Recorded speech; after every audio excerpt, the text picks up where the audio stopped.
Hello and welcome to yet another episode of Persian Malayali. ഇന്ന് ഞാൻ എൻ്റെ ഒരു ഉച്ച സമയത്തെ ഒരു റൂട്ടീനാണ്. അത് ഞാൻ രാവിലത്തെ ബ്രേക്ക്ഫാസ്റ്റൊക്കെ കഴിഞ്ഞതിന് ശേഷം അതിനുള്ള എല്ലാ പാത്രങ്ങളും എല്ലാം ബ്രേക്ക്ഫാസ്റ്റിന് വന്ന പാത്രങ്ങളെല്ലാം കഴുകിയാണ് ഉച്ചക്കത്തെ റൂട്ടീൻ തുടങ്ങുന്നത്. പാത്രങ്ങളെല്ലാം കഴുകി തുടങ്ങി കഴിഞ്ഞിട്ടാണ് ഞാൻ ഉച്ചക്കത്തേക്കുള്ള ആഹാരം വയ്ക്കാൻ തുടങ്ങുന്നത്. അപ്പോൾ ബ്രേക്ക്ഫാസ്റ്റ് ഒക്കെ കഴിഞ്ഞൊരു അരമണിക്കൂർ റെസ്റ്റ് ചെയ്ത് ടി വി ഒക്കെ കണ്ടതിന് ശേഷമാണ് ഞാൻ പാത്രം കഴുകാൻ വരുന്നത്. അതിന് ശേഷം ഞാൻ എൻ്റെ ഉച്ചയൂണിൻ്റെ പരിപാടി തുടങ്ങും. കുറേ പാത്രങ്ങളുണ്ടായിരുന്നു കഴുകാനായിട്ട്. അപ്പോൾ അതെല്ലാം കഴുകി തീർക്കാൻ തന്നെ എനിക്ക് കുറച്ച് സമയം പിടിച്ചു. ഓക്കെ,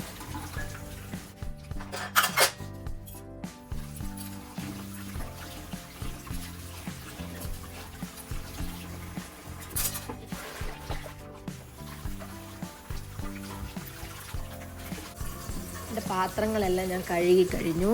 അപ്പോൾ ഇന്ന് ഉച്ചയ്ക്ക് എനിക്ക് നെത്തല്ലി ഫ്രൈ ആണ്. അപ്പോൾ ഞാൻ ഇന്നലെ തന്നെ ഞാൻ മസാലയൊക്കെ ഇട്ട് ഫ്രീസറിൽ വെച്ചേക്കുവാണ്. അപ്പോൾ ഇത് ഭയങ്കര കട്ടി പിടിച്ചിരിക്കുവാണ്.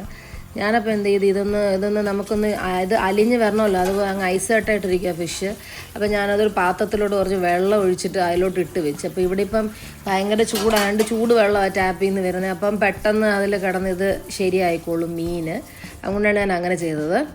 പിന്നെ ഉച്ചക്കത്തേക്ക് വേറെ എന്തെങ്കിലും ഒരു സൈഡ് ഡിഷും കൂടെ ഉണ്ടാക്കണമല്ലോ വെച്ച് ഫ്രിഡ്ജൊക്കെ തുറന്ന് തപ്പിയപ്പോൾ ഒരു ക്യാബേജ് കിട്ടി. അപ്പോൾ പിന്നെ ക്യാബേജ് ഫ്രൈ ഉണ്ടാക്കാമെന്ന് വിചാരിച്ച് അതിലേക്ക് കിടന്നു.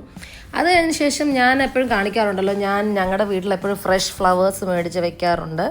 അപ്പോൾ ഇതൊരു മാക്സിമം ഒരു 7 to 8 days നിൽക്കുമേ. പക്ഷേ ഇടയ്ക്കിടയ്ക്ക് എൻ്റെ പെറ്റൽസൊക്കെ പൊഴിഞ്ഞ് വീഴും. ആൻഡ് ഇതൊരു 2 to 3 days ഇതിൻ്റെ വെള്ളം നമ്മൾ മാറ്റി കൊടുക്കണം. പ്ലസ് അതിൻ്റെ തണ്ട് അടിയിൽ നിന്ന് കുറച്ചൊന്ന് മുറിച്ച് കൊടുക്കണം. എന്നാലേ അത് നിൽക്കത്തുള്ളൂ കുറച്ച് എക്സ്ട്രാ ദിവസം. അല്ലെങ്കിൽ പെട്ടെന്ന് അതിൻ്റെ വേരെല്ലാം അടിഭാഗമെല്ലാം അളിഞ്ഞിട്ട് പെട്ടെന്ന് പൂവെല്ലാം അങ്ങ് വാടിപ്പോവും. അപ്പോൾ 2-3 ദിവസം കൂടുമ്പോൾ എൻ്റെ വെള്ളവും മാറ്റി ഇതിൻ്റെ തണ്ടൊക്കെ മുറിച്ചൊന്ന് ക്ലീൻ ചെയ്ത് കൊടുക്കണം. ആ കുപ്പിയൊക്കെ ഒന്ന് ഗ്ലാസ്സൊക്കെ ഒന്ന് ക്ലീൻ ചെയ്തിട്ട് ഫ്രഷ് വെള്ളം ഒഴിച്ച് അതിലേക്ക് വെക്കണം. അതപ്പം മിക്ക 2-3 ദിവസം കൂടുമ്പോൾ ഞാൻ ചെയ്യുന്ന ഒരു കാര്യമാണത്.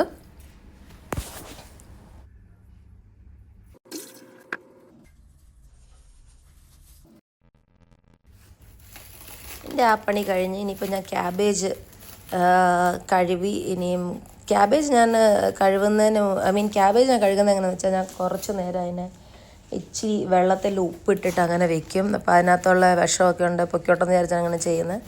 അതിൻ്റെ ഫ്രണ്ട് ഞാൻ വെള്ളത്തിടുമ്പോൾ അതിൻ്റെ ഫ്രണ്ടിലൊക്കെ കുറച്ചിങ്ങനെ നമ്മൾ ഈ കവർ ചെയ്ത് വെക്കുമ്പോൾ ചെറിയൊരു പാട് പോലെ കയറിയില്ല, അതൊക്കെ ഞാൻ മുറിച്ചിട്ടിട്ടാണ് അത് കഴുകാൻ എടുക്കുന്നത് തന്നെ.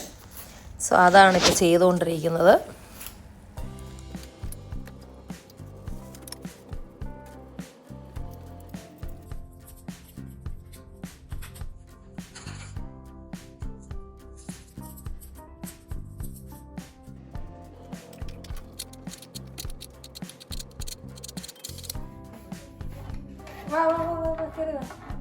ഇവിടെ ഇരിക്കുന്നോ അതോ ഞാൻ അവിടെ ഇരിക്കുന്നു? ചേറെടുക്കാനല്ലേ? ഞാൻ പച്ചക്കറി ഒന്ന് അരിയുന്നത്.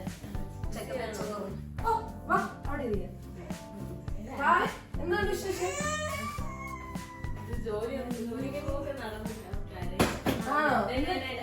ഇന്ന് ജോയിനിങ് അല്ലായിരുന്നോ?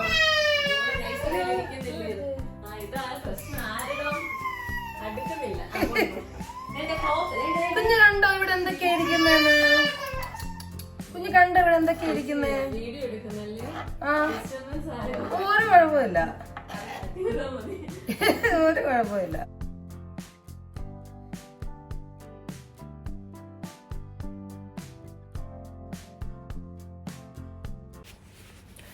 ക്യാബേജ് ഞാൻ നീളത്തിൽ അരിഞ്ഞെടുത്ത്, ഒത്തിരി ചെറുതായിട്ടൊന്നുമല്ല, നീളത്തിൽ അരിഞ്ഞെടുത്തതെന്ന് വെച്ചാൽ അത് ഫ്രൈ ചെയ്യാൻ വേണ്ടിയിട്ടാണ്. അപ്പോൾ ഞാൻ ഇങ്ങനെ എൻ്റെ നെയ്ബറിനോട് ഇങ്ങനെ കത്തി അടിച്ചുകൊണ്ടാണ് ഞാൻ എല്ലാം അരിഞ്ഞെടുത്തത്. ഞാൻ മീൻ വറുക്കുന്നത് എപ്പോഴും ഗ്രൗണ്ട് നട്ട് ഓയിലാണ്. അപ്പോൾ ഈ നെത്തോലി മീൻ എന്ന് പറഞ്ഞാൽ എനിക്ക് ഭയങ്കര ഇഷ്ടമുള്ളൊരു മീനാണ്. എൻ്റെ കൊച്ചിലെ മുതൽ എനിക്ക് നെത്തോലി ഫ്രൈ വളരെ ഇഷ്ടമാണ്. നെത്തോലി ഫ്രൈ ചെറിയ മീനുകളാണ് എനിക്ക് ഒത്തിരി ഇഷ്ടം കഴിക്കാം. വലിയ മീൻ ഞാൻ കഴിക്കും, പക്ഷേ ചെറിയ മീൻ ഫ്രൈ ഒക്കെ ആണെങ്കിൽ എനിക്ക് ഭയങ്കര ഇഷ്ടമാണ് കഴിക്കാൻ.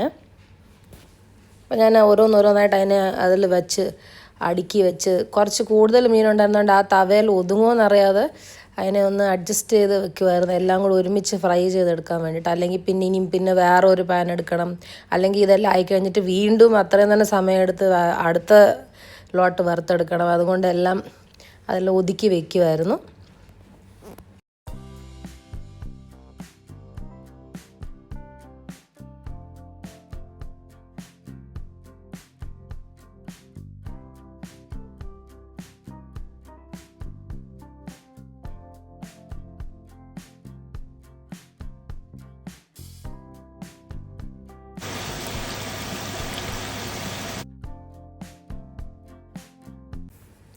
ഇതിപ്പോൾ ഞാൻ ക്യാബേജ് ഫ്രൈക്ക് വേണ്ടിയിട്ടാണ്. അപ്പോൾ അത് പെട്ടെന്നുള്ള റെസിപ്പിയാണ്. കുറച്ച് വെളിച്ചെണ്ണയോ അല്ലെ ഏതെങ്കിലും എണ്ണ നിങ്ങൾ യൂസ് ചെയ്യുന്ന ഒഴിച്ചിട്ട് അതിലൂടെ കുറച്ച് കടുകും കറിവേപ്പിലയും പച്ചമുളകും ജീരകവും വെളുത്തുള്ളി കുഞ്ഞായിട്ട് അരിഞ്ഞതും ഇടുന്നുള്ളൂ. ഇച്ചിരി മഞ്ഞൾപ്പൊടി ഇടും. ഇത്രയേ ഉള്ളൂ ഇതിൻ്റെ ഇൻഗ്രീഡിയൻസ്. അധികം ഞാൻ ഇൻഗ്രീഡിയൻസ് ഒന്നും ഇടാറില്ല. പിന്നെ നീളത്തിൽ അരിഞ്ഞ ക്യാബേജും ഇടും, ഉപ്പും ഇടും. എന്നിട്ട് അടച്ച് വെച്ച് വേവിക്കത്തില്ല. അടച്ച് വെച്ച് വേവിക്കുമ്പോൾ പറഞ്ഞാൽ ഇതങ്ങ് വെന്ത് പോവും ക്യാബേജ്. അപ്പോൾ ഒരു ക്രിസ്പി ആവത്തില്ല, അത് കുഴന്നിരിക്കും. അതുകൊണ്ട് തുറന്ന് വെച്ച് തന്നെ ഹൈ ഫ്ലെയിമിലാണ് കുറച്ച് നേരം ഒന്ന് ഒരു 5-6 മിനിറ്റ് ഇളക്കി കഴിഞ്ഞാൽ ക്യാബേജ് ചെറുതായിട്ട് ബ്രൗൺ ആയിട്ട് നമുക്ക് വരുന്ന കാണാൻ പറ്റും. അപ്പോൾ ക്യാബേജ് ഫ്രൈ റെഡിയാവും. അത്രയേ ഉള്ളൂ. ഇത് വളരെ സിമ്പിൾ റെസിപ്പിയാണ് ആൻഡ് ഈസിയാണ് കഴിക്കാൻ. നമ്മൾ എപ്പോഴും ഈ തോരൻ ഉണ്ടാക്കുന്നതിലും ഒരു വ്യത്യസ്തമായിട്ടുള്ളൊരു ക്യാബേജ് ഫ്രൈ ആണ്. ഞാൻ ഇടയ്ക്കിടയ്ക്ക് ഇത് വെച്ച് കഴിക്കാറുണ്ട്. പക്ഷേ ഓർക്കേണ്ട കാര്യം എന്ന് പറഞ്ഞാൽ നമ്മൾ അടച്ച് വെച്ച് വേവിക്കില്ല. അതാണ് എൻ്റെ ടിപ്പ്.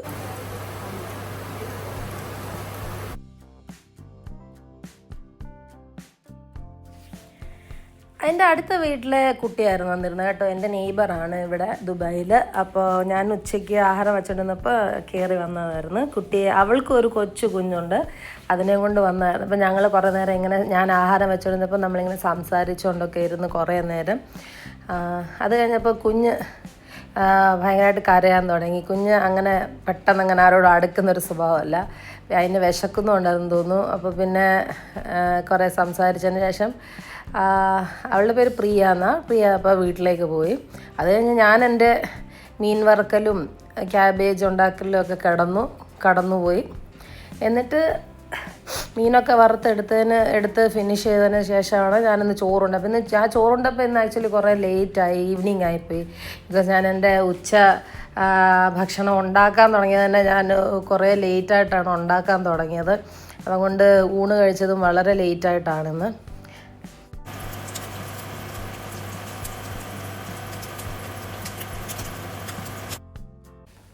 എല്ലാം റെഡി ആയപ്പോഴത്തേന് ഇന്ന് ഇച്ചിരി വൈകി. അപ്പോൾ ഞാൻ പെട്ടെന്ന് ചോറുണ്ടാമെന്ന് വിചാരിച്ചു.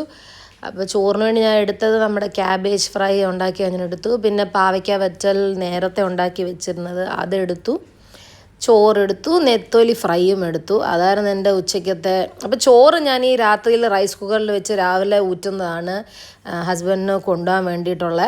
അതുകൊണ്ട് ഞാൻ ഉച്ചയാകുമ്പോൾ അതിനെ ഒന്ന് മൈക്രോവേവിലൊന്ന് ചൂടാക്കി എടുക്കും, നല്ല ചൂട് ചോറാക്കാൻ വേണ്ടിയിട്ട്. പിന്നെ ഇച്ചിരി നെത്തോലി ഫ്രൈയും കൂടെ എടുത്തു. അതായിരുന്നു എൻ്റെ ഇന്ന് ഉച്ചയ്ക്കത്തെ ഊണ്. നല്ല ടേസ്റ്റായിരുന്നു. നെത്തോലി ഫ്രൈ മാത്രം മതി എനിക്ക് ചോറുണ്ണാൻ.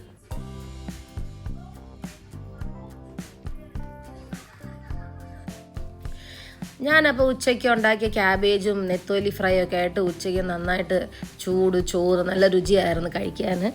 അത് കഴിഞ്ഞിട്ട് എൻ്റെ സ്ഥിരം പരിപാടിയാണ് ഞാൻ ഉച്ചയ്ക്ക് ചോറൊക്കെ ഉണ്ടതിന് ശേഷം കുറച്ച് നേരം TV ഒക്കെ കണ്ടുകൊണ്ടിരിക്കും. ഞാൻ യൂട്യൂബിൽ സ്ഥിരം കാണുന്ന സീരീസും അങ്ങനത്തെ കാര്യങ്ങളൊക്കെ ഞാനിങ്ങനെ കണ്ട് കുറച്ച് നേരം ഇരിക്കും. അപ്പോഴത്തേന് ഈവനിങ് ആവും. പിന്നെ അല്ലറ ചില്ലറ പണികളൊക്കെ ചെയ്യും, കുളിക്കും. അങ്ങനെയാണ് എൻ്റെ ഒരു ആഫ്റ്റർനൂൺ റുട്ടീന്. അപ്പം നിങ്ങൾക്ക് എല്ലാവർക്കും ഇത് ഇഷ്ടപ്പെട്ടെങ്കിൽ ലൈക്ക് ചെയ്യണം, കമൻറ്റ് ചെയ്യണം, ഷെയർ ചെയ്യണം.